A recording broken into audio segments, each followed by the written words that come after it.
What if pain isn't the problem, but actually the pathway back to you?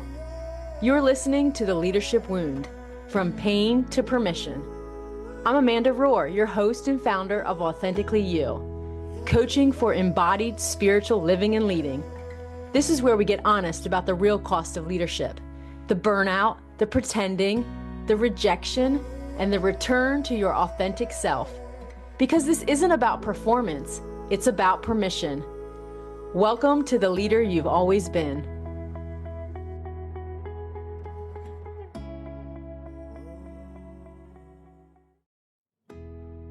Usually like to define leadership in that realm of like influence, but lately over the past couple of months, I've also been using this word of investing. Leadership is investment, and it's investment in people, and wherever you have people, it's messy, it's hard. But when you invest in someone, the return on that is exponential.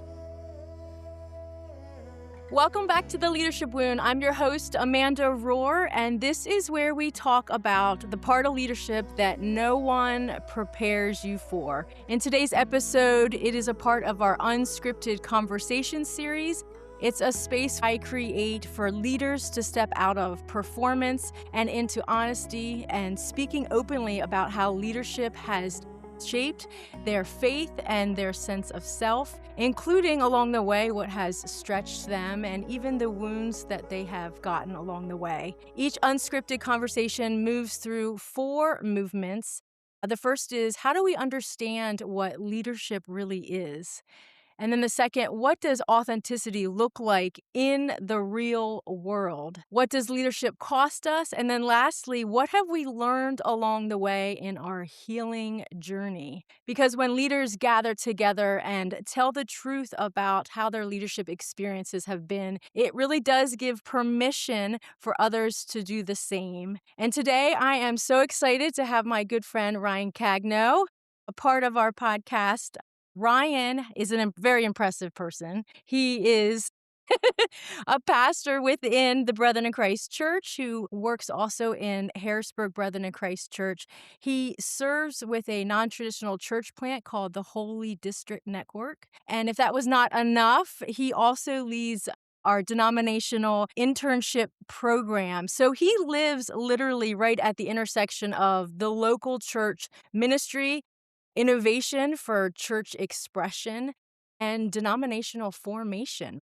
Ryan is someone who loves envisioning new ideas. I have experienced this myself with him, and also helping to bring those to life, not only for himself, but for others. He's especially gifted at walking alongside of people in that process. He is an ideation person, which I'd love to hear his definition of what all that means. Theory crafting in the realm of leadership, and thinking bigger picture, helping build things before they exist. When he's not working and doing those things, he's usually reading, watching basketball, or chasing his 2 young children around the house. Ryan, I'm so glad that you have decided to come on to our podcast. Welcome to The Leadership Wound. Thanks for having me. I think we should end now, just with all those nice things that you have said. That's very and just impressive. I don't want to, all that could be done now is to sully the impression that you've set up. Sully the waters. Yeah. Well, you live in this pretty unique leadership ecosystem, like I said. The local church, expressions of what church can actually look like beyond what is the norm, and as a denominational leader within our Brethren in Christ, forming people. In all 3 of those things, you have the opportunity to influence not only things, programs, structures, but more importantly, people. So I want to start with this question first. How has your understanding of leadership been shaped by working in those unique settings? Yeah, this phase of work and leadership for me over the last 4 years has really, I think many people probably would define leadership in some sense as like influence, right? But the way that influence has functioned in this last 4 to 5 years has been behind the scenes, has been functioning in that way, coming alongside, coming behind others. You know, a lot of the work that I'm doing is about getting other people in the positions to do and to serve and to lead in their own right. So whereas in the season prior to this, where I was serving in a large church preaching once to twice a month, very, very visible Mhm. for a number of years in this church. It was still influence, but it was very different. It was kind of this kind of top down, you're the spearheading Mhm. kind of. And whereas now, I don't think if I'm doing my job right, I'm not really seen Mm. very much at all. And so it's not necessarily leadership exercise through words, through public speaking, through public example, as much as the behind the scenes strategic thinking and then figuring out how best to equip others to do. So that has been reframing for me to some degree certainly what leadership means, what it means to lead in any organization and in the church. Yeah. What was maybe when you think back to when you began in your leadership journey, what were some models that you experienced versus now what you're experiencing in leadership models? Yeah, I mean, most of the models that I had seen were going to be like the kind of the strong man Mm. version. I don't know if that was it'd be quite the words you would want to put to it, but I think you Yeah. know what I mean. I'd been in most settings where a strong solo leader that was fully setting the vision and direct, or at least seen to be fully setting the vision Yeah. and direction of an organization, of a church. Um, in a lot of ways patterned after, how we conceive of presidential politics in this country to some degree, whether or not it's actually true. Mhm. Um, Looking to, the strongman as a figurehead and as the general at the front of the Yeah. the Yeah. army, as it were. Which definitely does not allow a lot of people to even conceive themselves as a leader, if that's your definition of a leader. Sure, yeah. I mean, it's a very, very narrow funnel, right? Yeah. Yeah, and the task was just totally different, right? So in a church of 700-800 people, when you're a leader, the most natural way for that to function is to just be at the front and surging ahead and kind of saying like, Mm. this is what we're doing, where we're going. And out of that 800, a subset of people are really going to like kind of follow and Right. there's hundreds of folks at the edges that are going to kind of like not be engaged and are going to kind of filter and change over year on year. Mhm. I'm in a much different setting now, especially in the local church setting where I'm serving, where it's it's not a small church, but it's a much more kind of stable, slower moving congregation with a lot of different moving parts. It's just way less of an ethos of like, we're just, as pastoral leadership, like, this is where we're going. Come on, everybody. Yeah.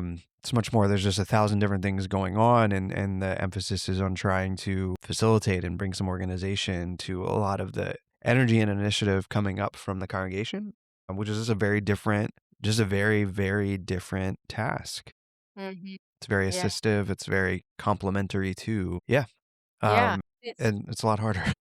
Yeah, well, that's true, it is a lot harder, and I usually like to define leadership in that realm of, like, influence, but lately, over the past couple of months, I've also been using this word of investing. Leadership is investment, and it's investment in people, and wherever you have people, it's messy, it's hard, but that's the lasting when you invest in someone, the return on that is exponential. Yeah. I think that's a really good clarification for it. And I kind of think that first image of, the strong man at the front leading people on and them kind of following in his wake. This might be too strong of language, but it's almost dehumanizing in a sense because it's Mm. just kind of, I mean, as soldiers are dehumanized to some degree, right? Yeah. And just become Yeah. kind of like faceless members of this crowd, all Mhm. moving in this direction. Yeah. Versus the leader looking back and looking in to the Mhm. people that he or she is leading, and Yeah. to really honor and acknowledge the humanity of a person and to invest in that person in sensitive ways, in ways Mhm. appropriate to who they are and where they are on their journey, Yes. takes so much more time Mhm. and thoughtfulness and pain and work. And discernment in Yeah, to try in and each handle person. someone and to handle someone, discern and just work with them with all of their rough edges Yeah. versus we're all going this direction. I feel like that kind of maybe smooths over the rough edges or doesn't give people a chance to Yeah. live into the fullness of what God has for them, at any rate, Yeah. as an individual. I heard early on this kind of metaphor about how you can tell a good leader by if they lead and they leave, that Yeah. what they have done continues on because the people have either bought into it or they themselves are now a part of it and they are doing it. Versus if you, as a leader, leave and everything kind of falls apart.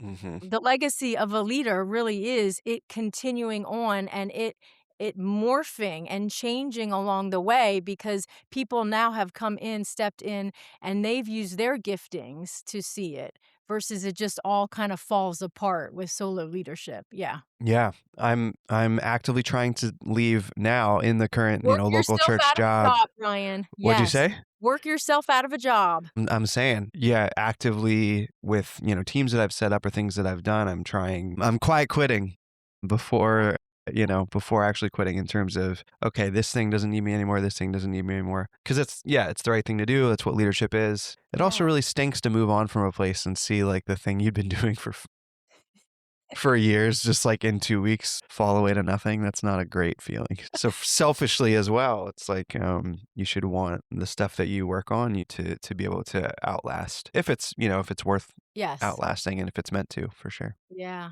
Well, I can remember a couple jobs where I left and people took my positions because hopefully I trained them well enough to do that and they've taken it into different directions. So it's good. I remember, yeah, one of my good friends said, Amanda, you need to work yourself out of a job.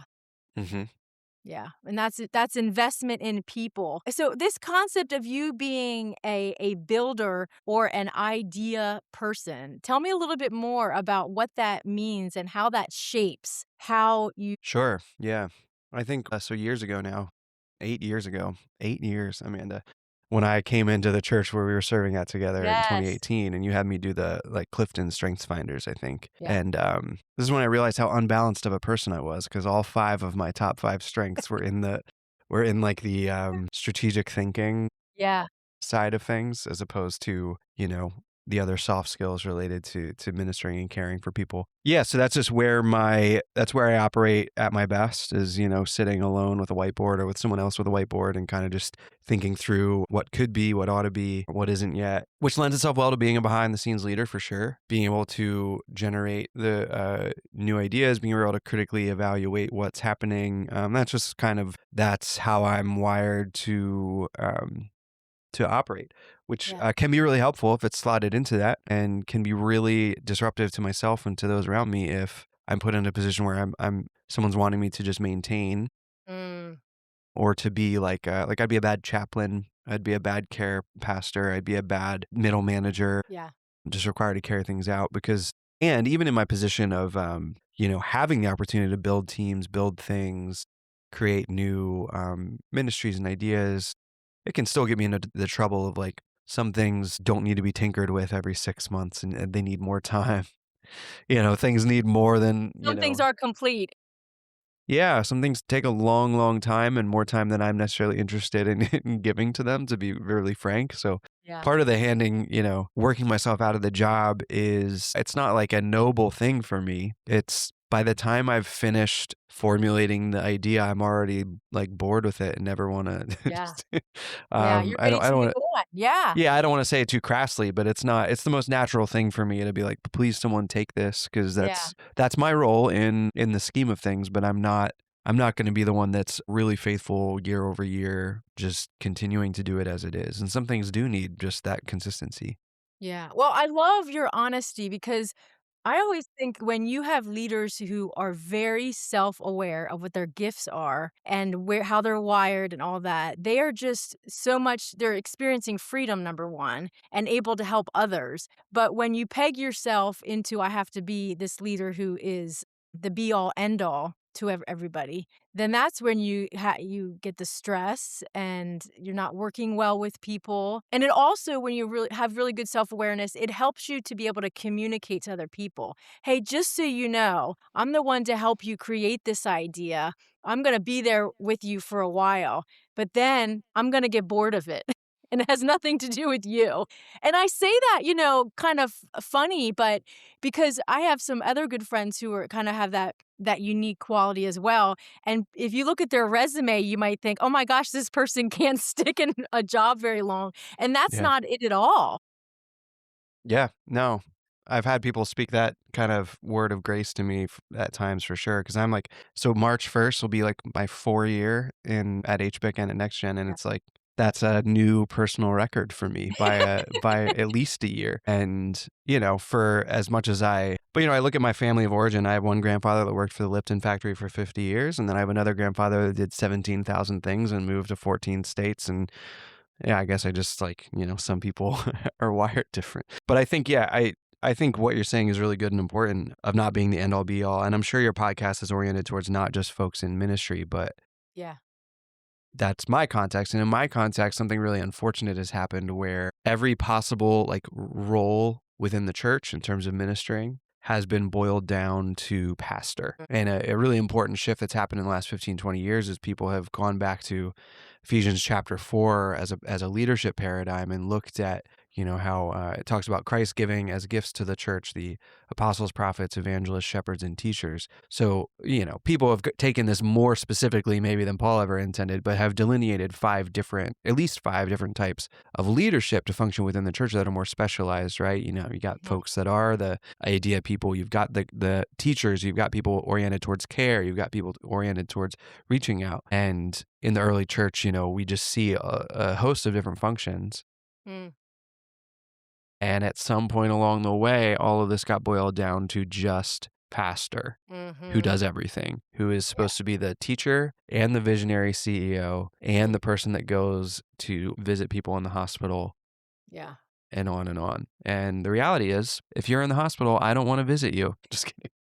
Sure you do, but you might not like it. I will do it. I won't love it. I will ask someone else on staff to do it first. Yeah. Yeah. That's a Well, bit facetious, but nonetheless, yeah, the, well, the I point think that stands. that concept is also very applicable to outside of ministry, for sure. So it's really good to be self-aware and know what your giftings are and then surround yourself with the team because it's not healthy to be that be all end all solo kind of leader for yourself. It's incredibly unhealthy for yourself because there's all these expectations and you're not functioning in the way you're created, but it's incredibly unhealthy for the group, the Hmm. family, the business, whatever you want to Hmm. say, the church. It's incredibly unhealthy for them For sure. to Absolutely. see one type of leader, to see one gender of leader in leadership. It's just we are made in the image of God, and the last time I checked, there ain't one person who can show what the image of God looks like or function in the world that way. And yet our models of leadership are so hierarchical, so singular focused, so it has to look one way. It's to the detriment of people, the people that you're investing, because the people you're investing in don't look one way either. Hmm. Right. No, absolutely. Yeah. Yeah. And I can't do all the things. And Yeah. the church doesn't need another white male person to look at as the savior and do everything person. Yes, yes, which could be a whole nother. Yeah. So one of the core themes in my own coaching and teaching is this word authenticity, learning to live and to lead a life that is truly representative of who God says we are, rather than who we think we are or who people think we are. And honestly, in my own journey, and I'm sure you could attest this to yourself, Ryan, as well. It's taken a while to be able to express what our authenticity really looks like in both our living and our leading. For me personally, I noticed as I began this journey that I often looked externally. All the time, looking outside of myself for people to tell me how I should be living and leading until I finally, like, the light bulb went off, or it was more of a progression. Now, wait a minute, I don't need someone else to give me permission to be who God has commissioned me to be, called me to be, created me to be. And so I just want to ask you, you personally, in the roles that you are building or that you have led and cast in vision, how do you stay connected to your real authentic self? And then how are you leading other people into that? So you know me well enough to know that, yeah, no, that's an interesting question. I was going to say it's not too hard for me to be my authentic self, or in a certain sense, at least. I think I Mhm. can convey authenticity in the sense that I'm not much for, I should probably censor myself more than I typically do. So the growth edge for me, if it would maybe be like tightening it up more so um than not in a certain sense. Well, you mentioned that's just even speaking your authentic self, but being your authentic self could be a whole different ball of wax. Yeah.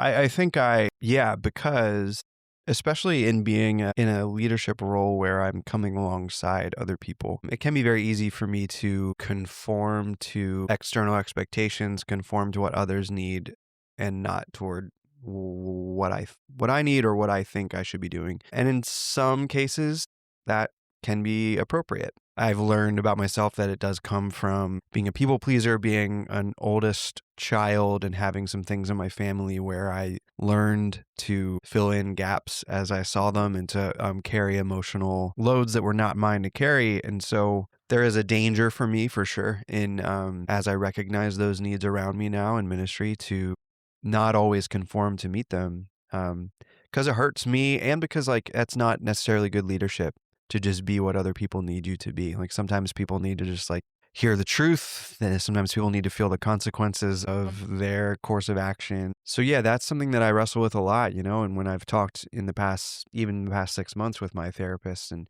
he's asked me, you know, like, okay, but like, what do you want? Not like Mm, you ran down the list of things you think are good or think would be right, or right. what this person said and what this person said and what this person said. Well, like, what do you want? And it was surprisingly difficult to answer that question.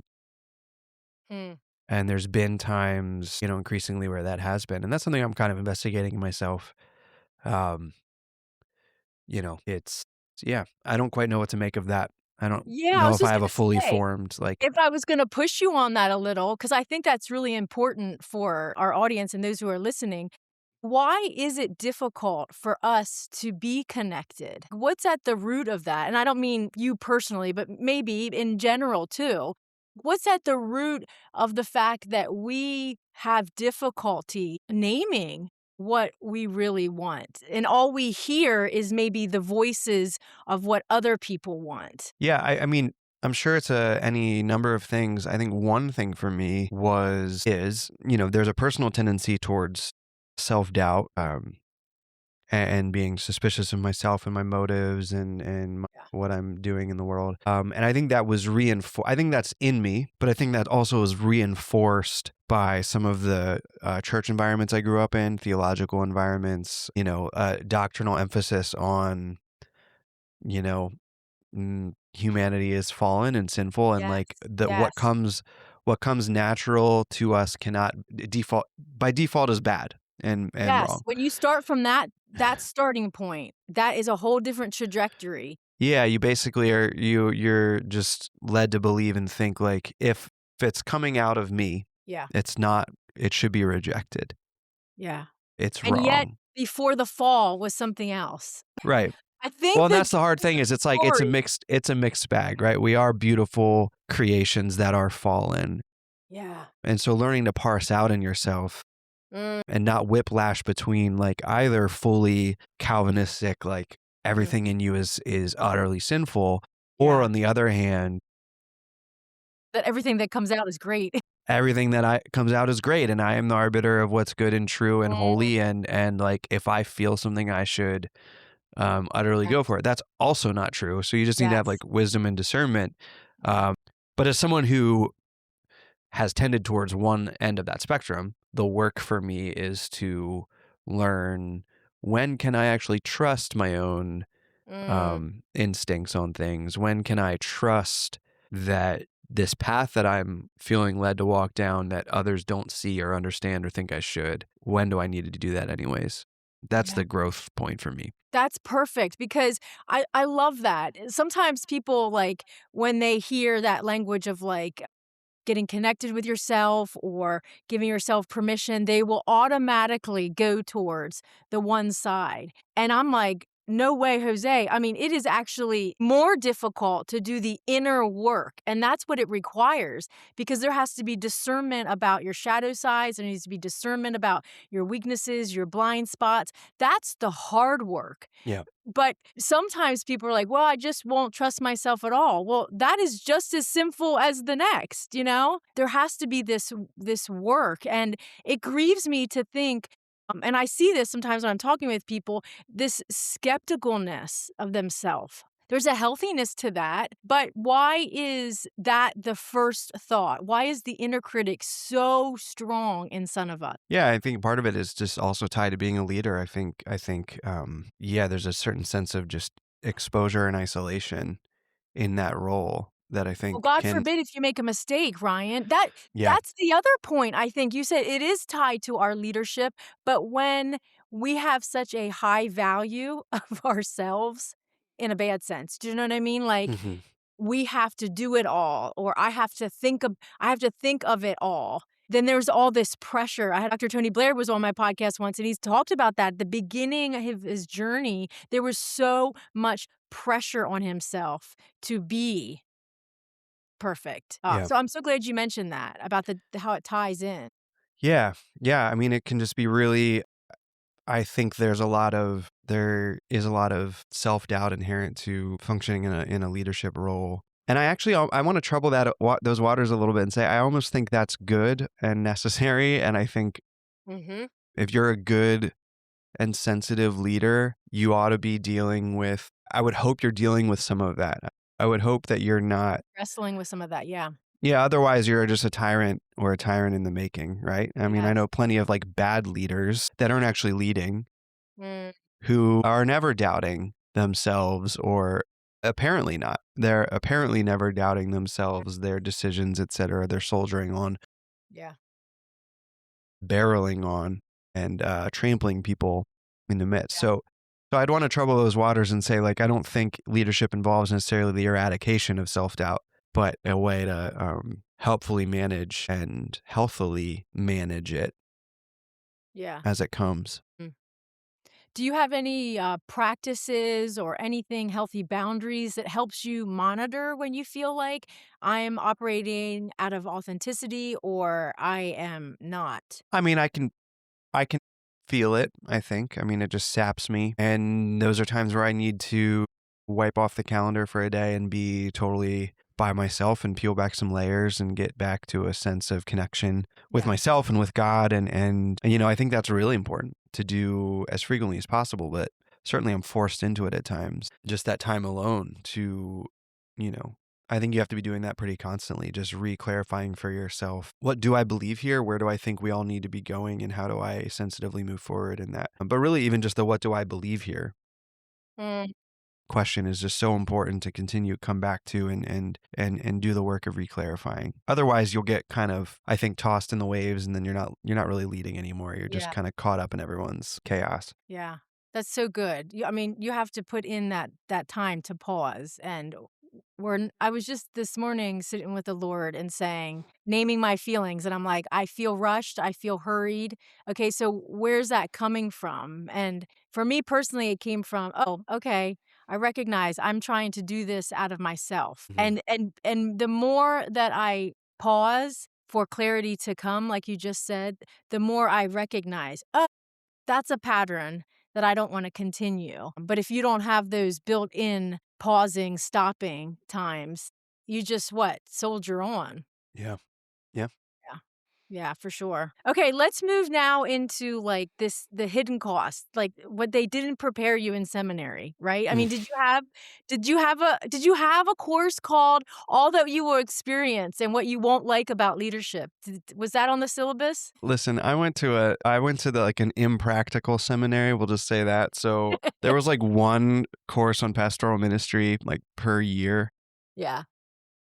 So no, I was not prepared in school for leadership in any capacity, and never mind like what it would cost. Well, so you got it at the School of Hard Knocks, I bet, the That's real right. That's experience. right. And hopefully you had The people along streets. the way, the streets. So part of my just mission and why I felt led to really start this podcast is because I want to become more and more unapologetic about creating space for leaders to acknowledge the fact that they are human and that they have wounds. I mean, I have not yet met any leader who does not have a story about some type of wounding. And it doesn't have to be a wounding that's so, tragic or huge from somebody else. Maybe it's just an organizational wound or a wounding that you yourself are placing on yourself because of expectations. But there are so many leaders who are carrying pain that are not processed because they feel like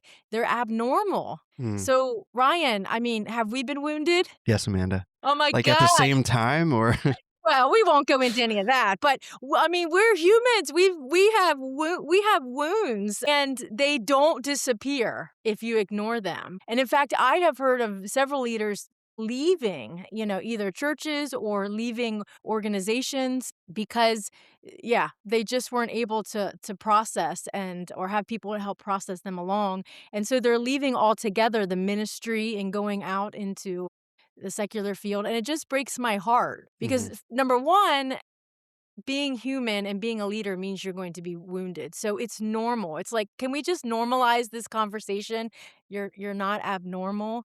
Um, so Do I you think that's just because you're a human, or do you think there's something inherent to leadership where you're open to woundings? Well, I think both, actually. I think as humans, unless you're a monk and you're living by yourself, you interact with people. And any time that you interact with people, there's going to be woundings because no one Yeah. is perfect. So it's the rubbing. But you get into leadership, and there is the opportunity, the privilege of investing and influencing other people. And if you're doing it well, it means that there will be some forward thinking, some challenging, some seeing into people's lives. And if you're doing it well, it will stir up things because that's also what good leaders do. They stir up things. Mhm. Now, we're not trying to be a wrecking ball or anything like that, but when you get people together, especially within leadership, there is this opportunity to wound. If you feel comfortable, maybe just sharing where one of your woundings was, what exactly was it? And we don't need to go into details or anything, but yeah, express a little bit. Yeah. How to share it sensitively and appropriately is the question. Yeah. I've absolutely have been wounded on a few different occasions. I think so. One of them would have been years ago when I was still in seminary and serving in a church. And basically, so I was, I had interned there, and then I worked there for a few years part time while I was in school. And there was a lead pastor and assistant pastor who was like did youth and worship and stuff, and basically was just there through a kind of protracted and at times ugly like divorce between these two men, like a work divorce, just for me to be clear. And yeah, and I think I was wounded by that. I've never been the child of a divorce, so I don't know how it felt, but just being kind of caught in the middle of this, I was wounded just by these two men just sharing with me things they shouldn't have shared, like, Mm. triangulating and making me party to like their frustrations with the other one and kind of caught in the middle of this. And even went on like some kind of weekend like vision retreat with like the two of them about the church and like ended up just being in the position of mediator. And I was like 26 years old, still like getting through school. I Yeah.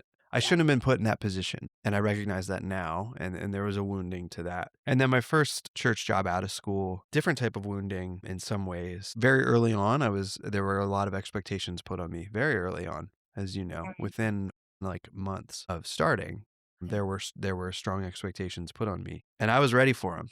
I loved that place. I was eager, and for them to put these high expectations on me and say, not in a way of like, we're expecting a lot of you rigidly, but more like, you're going to be here a long time and you're going to like have this place of prominence in this church and you're going to, um, it puffed me up a lot, and I was ready for that. I was newly married. I was out of seminary. This was my first big boy job, and I was like, I was drinking it up with the Mhm. straw, every bit of that affirmation and that expectation. And then COVID happened, and like things flipped on a dime like that.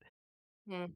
Other things happened before that, which certainly were starting to disabuse me of some things. But COVID happened, and and I went from, in the course of a few months or even a few weeks, went from being kind of propped up and gassed up in those ways to recognizing suddenly I was on the outside of the camp.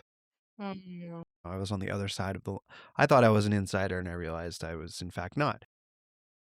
mm, And took years then to kind of process that yeah. and to realize there was a two-layered wounding there. And the one layer of it is that that expectation shouldn't have been laid on me so early, I don't think. Mm, And being, told with a certain sense of like definiteness, people's plans for me or my fate within the organization. But then the second layer of wounding of just like things flipping on me and me being persona non grata so quickly was its own layer of wounding that was kind of exacerbated by the fact that, to have a supervisor who, March 1st, 2020 was saying like, you're going mm, to succeed me and I'm going to coach you through like the interviews with the mm, board to, June 2020, I'd be surprised if you were still here by Christmas, where like mm, the word said to me. And part of me was like, yeah, uh, I'd love to not be here by Christmas based on how yeah. things are currently going. But the other part of me was like, what? Like What just nothing happened? is, nothing has changed. Like Mm, nothing substantive has changed here. yeah. And yet that was a wound that it took, that and then just what that meant for my connections to that place and those people Yeah. has taken years. I think only I was a few years into working at HBIC before I think I really woke up and that one stopped actively throbbing. Yeah. I'm trying to think, is there a thread between the two? Like, so the first one, you're talking about being put in a position that was awkward, inappropriate, not looking out for the best of you, these two people, and then swinging over to the other wounding and seeing expectations being put on maybe too quickly, or this is what we need of the person at the moment. So it wasn't, That's that's probably why. Yeah, I mean that's felt used, I'm sure in some sense, like yes. in the latter case, like, oh, like I was there, a parent, when it seemed Yes. like that would work out for you, but Yeah. or what And was I think needed. that's actually, as I'm talking out loud, because I'm an external processor, Hmm.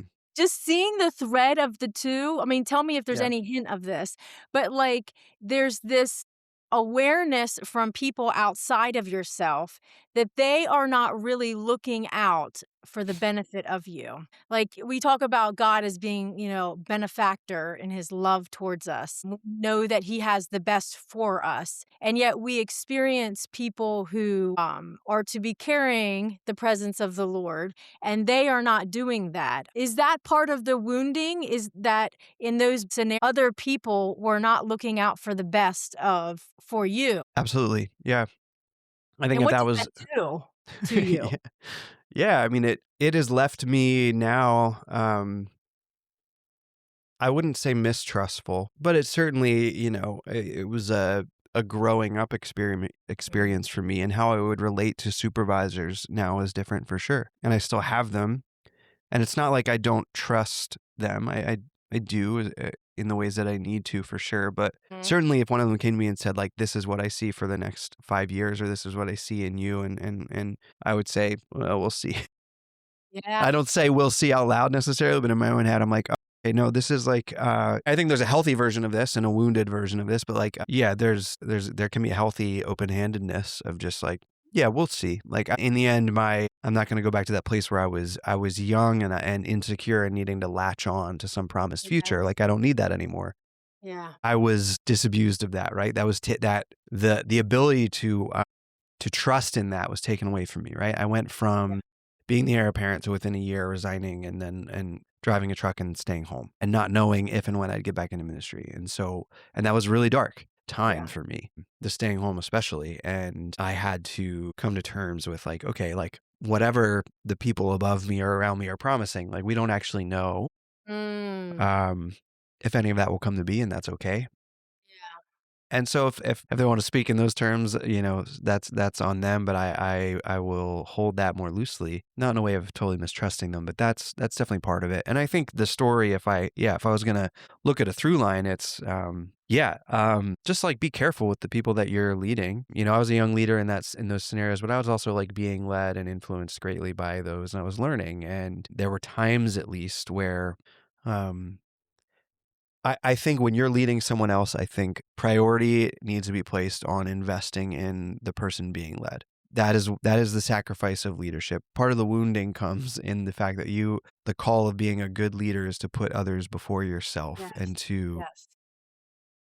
think of what's best for them first versus Mm, versus what you need, which is something I bang home all the time in the internship program. Like yeah. interns are not cheap labor for you. If you Right. don't feel like you can give to the point where you are investing in this person as a person and in their well-being and their development, then like don't invite this on, right? And Yeah. by the same token, I think I felt like I was a piece just being moved around of some broader things. Yeah. And in the first case of like the divorce situation, I don't think it was less conscious and pointed for sure on their part. Yeah. We all would have done things differently there, but Yeah. yeah. Well, you speak to a natural human thing of like us growing. So like when we're children, we don't even know what distrust is. Like we think our parents are great, we think all adults are great, we think there's this just childlike trust and faith. And if they tell me we're going to the zoo tomorrow, we're going to the zoo tomorrow. Yeah, or I'm Yeah. gonna get ice cream at the end of the day. This is what's gonna happen. Exactly. There's just this naivete, and until we get into the real world, and so some of your experiences are a bit extreme in the sense of like difficultiness, but I think in general, we all experience this waking up to, wait a minute, I Mhm. thought my boss had my best interest at heart. I Mhm. mean, should they? For sure. And yet they really have this dual role, like, of course, people first and investing, and yet they have an organization or a church or something to run. And so there's this Yeah. blending of the two. But I think what I love you mentioned is that as a leader, there is just a high priority in the fact that you are dealing with people's lives. And if you're constantly thinking about the bottom line or what will be best for the organization, then you're not really looking at the actual person. Yeah. When you're leading, people are not means to ends, right? They are ends in themselves. Yes. The mission is never beyond, at least in the church. I can't speak to other things. I know that, if you're running a large business, there's Well, it should be people first no matter what. you have certain bottom lines. But yeah, as much as possible, people are not tools for achieving ends. They are not obstacles to achieving ends. Like people are the ends. They are the mission. Yeah. Yeah. Yeah. So, okay, let me get practical here. If you were able to do this again, or you found yourself in a similar circumstance where you were the boss, what kind of examples could you give of how to handle that differently or how to coach leaders? Because I love how you mentioned some is unconscious and some is conscious. When you talk about those two different scenarios, how can you help leaders to be able to not make that mistake? Because there are leaders out there who are probably teetering on the edge of wounding someone else. Yeah, and I think I've done it. I mean, I think I've turned Yes. around and I've had interns and Both. I've had people in my, that I've invested in even the last couple of years at HPIC, and I'm sure that I've shared things going on with staff, like, that I shouldn't have, or that understanding like, oh man, like if I share that, I need to also make sure I'm reflecting with them. And like, is that hard to hear? Yeah. How can I help you process that and walk through that rather than just being like, mommy and daddy are fighting and then like moving on. Mhm. So I think, yeah, I think doing regular just reflection, open reflection with the people you're leading and asking like, how are changes hitting them? How are they feeling about them? Yeah. And giving them the tools and opportunity to practice like voicing those things in themselves, I think I would do differently. Yeah. And so in the first instance, if someone had said like, well, let's pause this drama between party A and party B for a minute Mm. and just ask at any point over the course of this 2 years, like, Ryan, how does it feel for you to Yes. be in the room for this? Mm. And, it would have been hard regardless for me to step up and say, please stop. I want off this ride. But giving people the invitation and the ability just to reflect on Yeah. how they're feeling, how they're struggling with a change or with hard news, whatever it may be. I think that's one very simple tool, you know? So if you're leading any meeting or interaction with those that you're leading, never let it go just from point A to point B. Okay, we've checked off all the agenda items and now we can put the agenda away. We can move on and get off the Yeah. Zoom, whatever. It's like, no, like agenda item number one is like, let's set aside the agenda for a minute and look you in the eyes and say like, okay, how are you? Because Yes. that's relevant to all this. It's more relevant than anything else. Like the stuff will get done or it won't get done, but like, how are you in And this? how are we? How Yeah. are we? Yeah. Especially Right. if it's in with if there's conflict. And I love what you're saying because it integrates the whole self, Hmm. right? Like there's this we're holistic beings and sometimes all we do is focus on the task and we forget to ask, how are you feeling? How are you processing? What do you want? Yeah, for sure. Yeah. Just human sensitive leadership, right? Like, I don't know. Yeah. I'll say this again. Like that's at least I can say that if we're patterning things after the way of Jesus, that's the way it ought to be happening. I don't Mm, know if that works in a Fortune 500. I don't know if that would work in national government or not. But this kind of downwardly mobile, self-sacrificial way of leadership yeah. where we're like subordinating the cause or the production or whatever to Mhm. maintaining right relationship with one another. I'm sure there's costs to that and productivity and whatever, but Well, and how do that's you what we're measure called to. success? Yeah, that's what we're called to. If that's what you're starting with, then the other question would be is how are you measuring success? If success is measured by productivity, Yeah. no, this won't be Versus productive. right. Versus like yeah, employee happiness and satisfaction and stuff. And Yeah. I'm sure there's studies that show that if you have higher employee satisfaction, then productivity will follow. Like I'm sure Yes. there's truth to those realities too. But regardless, even if there wasn't, even if it was just self-sabotaging, just like remembering that in the end this person in front of me is the point Yes. is Yes. something I have to continually remind myself of Yeah. in my roles. Yeah. So lastly, when you think about your healing journey, you mentioned a little bit about how it was hard. Like you were alone, you were driving a truck, you were not in an official role. Like during that healing journey, what were some of the pieces, practices, thoughts? Like how did you get from wounding throbbing wound to okay, I'm hardly noticing it's there anymore. I mean, the scars will always be there. But tell me a little bit about what the ingredients were, the practices to get there. Yeah. Well, driving a truck, I highly recommend it because you can just like yell and no one knows. I No mean, they one think unless they think they're yelling at you as you're yelling at them as they're driving by or whatever, but you can just kind of shout things in the cab of the truck and I did at times. Mm, That was at times really necessary. And then analogously, whether it's shouting in a truck cab or writing it frantically in a journal or mm, voicing it in therapy to get to the point of being able to say out loud, mm. they shouldn't have done that, I think Yes, is a healthy step, which is really yes, hard for me personally to say, because of the family of origin and all the things. Like it's very hard. It's easier now, but it's still a challenge for me to just say like they shouldn't have done that. I was wronged. yeah, To like say that out loud was really helpful and important for me because otherwise I can kind of internalize things and begin to believe that the wounds were self-inflicted, yeah, and they aren't always, as it turns out. yeah. Some of Maybe them all are, but they're Some not of them are, always. but not always, and maybe the majority of the time aren't. But so it was important for me to just voice that as a practice. And that's Mm, like lament is a thing in Christian tradition that has been more and less popular and practiced, but that's the important part of it is that there's a power in just voicing yes, injustice, voicing what's wrong. That was really important. getting it out. Otherwise it'll slip out That's when you don't want it to, right. and there was times early on at HBIC where it's like that was not the situation where that needed to come out, Yeah. in interactions with people. even in like job interviews, steeling myself against like, don't let like, you're still pretty raw.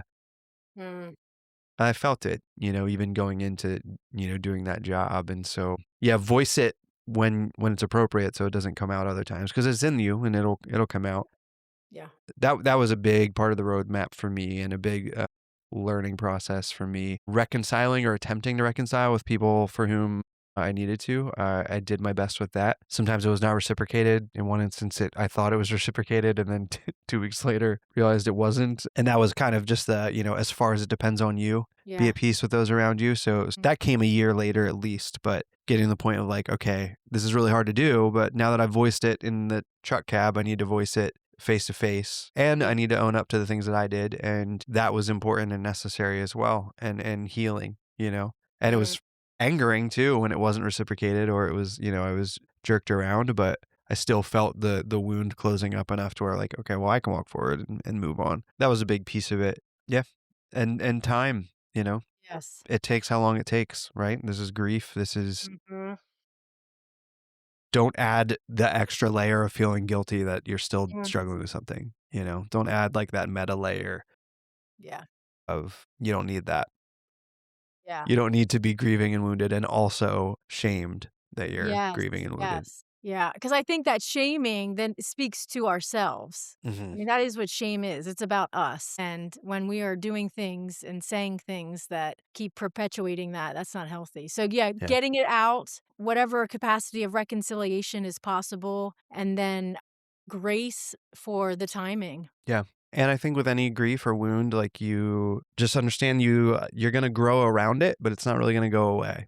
It's Mm, like when you like losing a family member or a loved one, same yeah. deal. Like, Part so of your you're, story. don't wait until, yeah, like yeah, ever since the day where my parents told me I was getting ice cream and then we didn't get ice cream at the end of the day, I learned something about the world and I know that now. And You're not naive anymore. You're not a young, green, naive person. there's a song in, I don't remember which act it is, in Into the Woods, the musical about I think it's Little Red Riding Hood, called like I Know Things Now. And it's after she she went in through the woods and encountered the wolf and came out the other side. It's like, oh, this is like growing up is realizing like, oh, Mm, growing up is real. When you're in your 20s, yeah.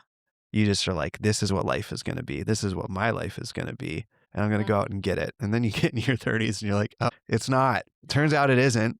And you have to embrace that. You have to just embrace like, oh, life is not and that's grief. That is what it is. I thought this person was going to live another 30 years with me. I thought I was going to work this dream job for 20 years. I thought this is what God was saying for me to do, XYZ down the line, and learning to hold yeah. those things more loosely and just walk with the weight of Mm, I know things now, and life isn't what I thought it would be. Just know that that's part of it and something you're going to walk with. yeah. I love that imagery of like, I know things now. And the walking with the Lord, we know things now. I mean, Hmm. He has known these things all along and He's been walking with us. I remember my first dream job, and I was definitely young, naive, hungry, impressionable, thought everything this person said was going to be Hmm. happening. But And I everything, wouldn't, and thought everything you did was gonna like be a home yeah. run.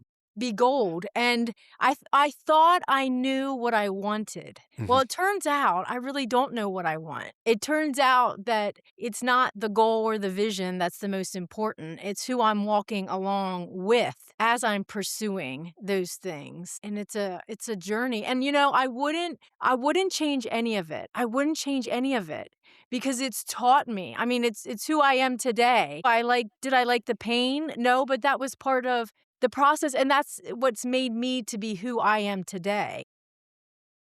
Yeah, and who you are is in the same way that the point of leadership is the people that you're leading. The Yeah. point of your journey is who you're becoming, Yes. not what you're accomplishing. Yeah. Which is difficult, I think, for leaders like us who are wired like that. I think that what I'm accomplishing, that's what the real prize is. Turns out it's not. Yeah. Turns out that I don't even really know everything.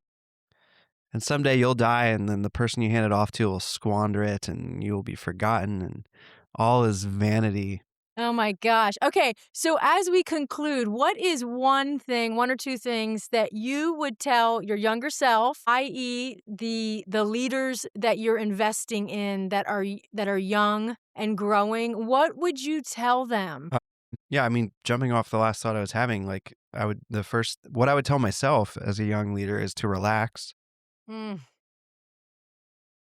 and that I know it's hard to believe this because you are desperate to validate yourself and to mhm, establish yourself, but you are in fact worth more than this job mm, and this role. And someday you won't be in this job or role, and you'll still have yourself. So like um, this isn't going to fix that. This isn't going to make you whole. mm. It's just going to exacerbate all the ways that you're not. So there's a little bit of I think one of the most healing things that's been told to me is, however important you think it is, however, yeah, it's just a job. Oh, Or if for leadership generally, yeah, it's just a job. It's just a role, and you'll have it for a season. yeah. But it's just a job. It's not who You're a, you are. no, you're a person of infinitely more worth than this job or what you would produce in it. That would be the main thing I would say. Like, it's just a job. You do it because you are called to and you have to, and because you're gifted to do it, and that's Yeah. good. But it's just a job. And even with leaders and leadership, whatever they've told you at the conference, you're not, you're not, you're not getting a special crown in heaven Mm, for having, held this position. And if we believe Jesus, then actually, like, to really be a leader would be to face yourself and to lower yourself. So yeah. relax a little bit, you know?